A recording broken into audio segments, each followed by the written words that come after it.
So I went to Johnny Hill's Head Start, and I completed and I can go ahead and go over my Denver assessment. So I assessed a 4-month-old. I was in the infants room from like 8:30 to like 10, and then they switched us over to the toddler room from like 10 to like 11:30. But I went ahead and completed my assessment with the infants. So that's where I kind of like that was where I drew my line. And so at first I asked the infant, and it was a little awkward because like she was just so like young, so I kind of felt like silly like asking her these questions, but we got through it. So the first one was regarding her own hand. I tried to see if she could do that, so I kind of showed her like with my hands, and I was like, hand, and I was like, can you show me your hand, and like kind of pointed to her like to see if she would respond.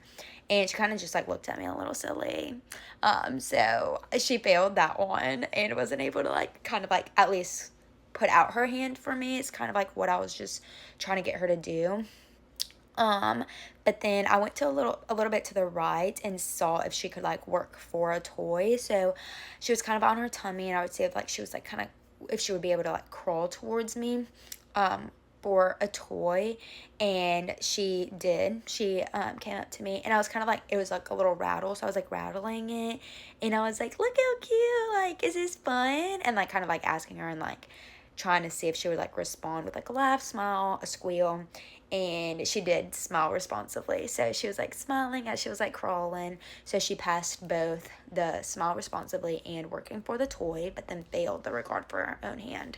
And then what I tested for fine motor was I was trying to see even if she couldn't like show me her hand, if she could like kind of put her like hands together. And again, like she failed that one too, and I was trying to see if she would even like clap, but she failed that one too.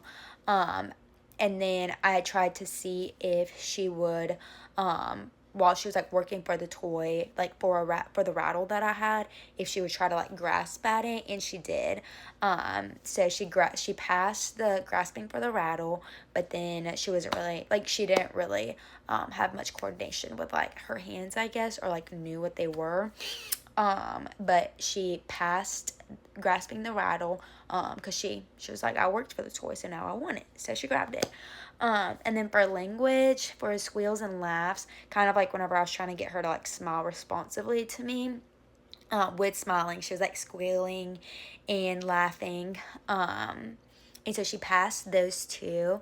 And then they had like a little piano that like has like the really high pitched like note, and so it kind of like sounded like a little bell. So I tried to test her for if she would respond to a bell, and so I kind of like walked away for a little bit and kind of like went behind her, but not too like far behind her, but like just right behind her. And she did. I like clicked the piano thing, I like tapped it, and it made a sharp noise and high pitched noise, and she like turned around.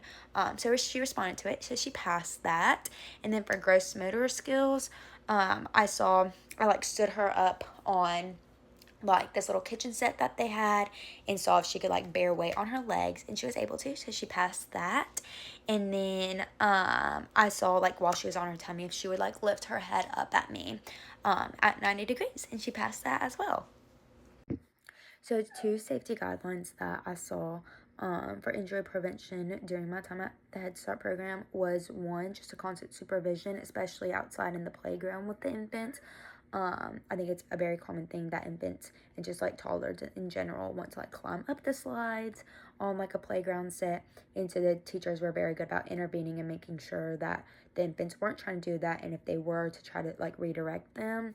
And that definitely prevents injuries, because if an infant's trying to go up the slide and climb up the slide while one is trying to use it correctly and go down, that can easily become an injury. And then the other one's very kind of specific to my experience, but they use strollers to transport the infants from the classroom to the outside playground. And some of the infants were kind of getting fussy with like putting the seatbelt on, but the teachers like use distraction to like kind of help put the seatbelts on the infants, even though they were like fussy at first. So this was definitely like an injury prevention, because some of the infants were like trying to like get up and stand up while being like transported from the classroom to the playground. So they could have easily like fallen out, or kind of like grasped at the infant in front of them and like pulled hair. And so that definitely was a way to prevent that type of injury. So whenever it comes to the concepts of creative curriculum, it is a teaching approach that supports infants learning through play, exploration, and response interactions.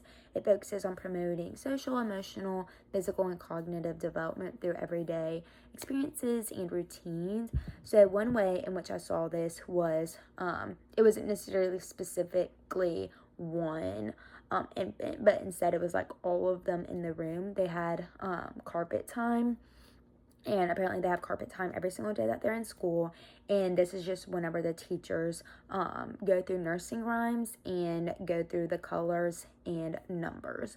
So even though the teachers like are very aware that some of the infants are very young and like won't understand at all what's going on, they're still being exposed to the information, and like that's very important and like vital in such a young age. But then also with the older infants, it kind of gives them more of like a leeway into growing up and like developing into like those cognitive areas. So with the first example, again, it's more of just like in general with all the infants, but especially with the older infants. So the 10 months and 11, there was a 10-month-old and then an 11-month-old. And basically like the teachers were doing like the nursing rhymes. So the Itsy Bitsy Spider, Hokey Pokey,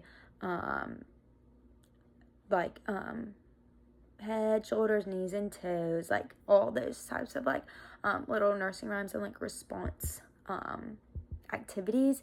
And so you definitely did see that the older infants were able, for like the Itsy Bitsy Spider, like they did this, or with Hokey Pokey, like whenever it was like you put your right hand in, even if they wouldn't put necessarily their right hand, they would still put a hand in, so it counted.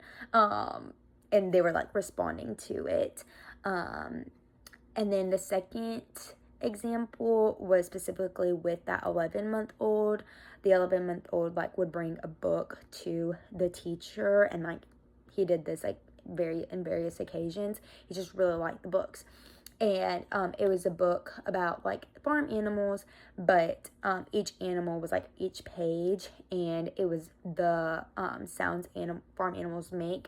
So you saw that the teacher would read it and would say, a piglet goes oink, and the teacher would just say oink over and over again, and the 11-month-old would end up making that noise back. So you saw that like they were very wanting to like participate and like very good at like responding.